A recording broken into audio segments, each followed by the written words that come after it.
गोडाऊनमधील कागदपत्रांवर समता नागरी सहकारी पतसंस्थेकडून अधिकृत खुलासा. गोडाऊनमधील कागदपत्रांमध्ये कोणतेही आक्षेपार्ह साहित्य नाही, पतसंस्थेची माहिती.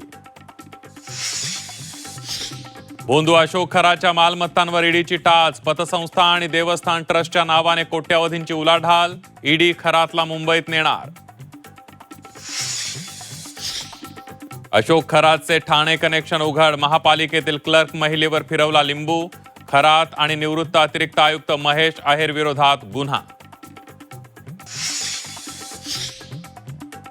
उम्र बड़ी नहीं होती और सच कभी समाप्त नहीं होता. महिला आरक्षण विधेयकावरून फडणवीसांचा विरोधकांवर हल्लाबोल. जोपर्यंत नारी शक्ती विधेयक लागू होत नाही तोपर्यंत शांत झोपू देणार नाही, फडणवीसांचा विरोधकांना इशारा.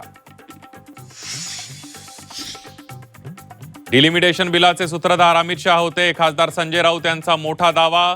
भाजपच्या एका गटाला मोदींना घालवायचे वेध लागलेत, राऊतांचं वक्तव्य. बारामती पोटनिवडणुकीमध्ये महाविकास आघाडीचा कार्यकर्ता सुनेत्रा पवार यांच्या सोबत हा शब्द. सुप्रिया सुळेंनी सांगता सभेतून केली पाठिंब्याची घोषणा. सुनेत्रा पवारांनी पाठिंब्याबाबत मानले आभार.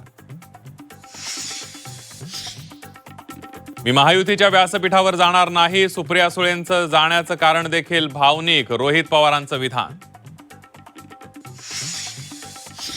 मुंबई आणि दिल्लीच्या मानसिकतेमध्ये फरक. दिल्लीमध्ये भाऊ भाऊ म्हणतात आणि पाय खेचतात, नितीन गडकरी यांचा मिश्किल टोला. आणि महायुतीच्या जनआक्रोश मोर्चावेळी महिलेचा संताप. जांभोरी मैदानासमोरील वाहतूक कोंडीमध्ये महिला अडकली. मोर्चातील नेते आणि पोलिसांना विचारला भडकलेल्या महिलेनं जाब.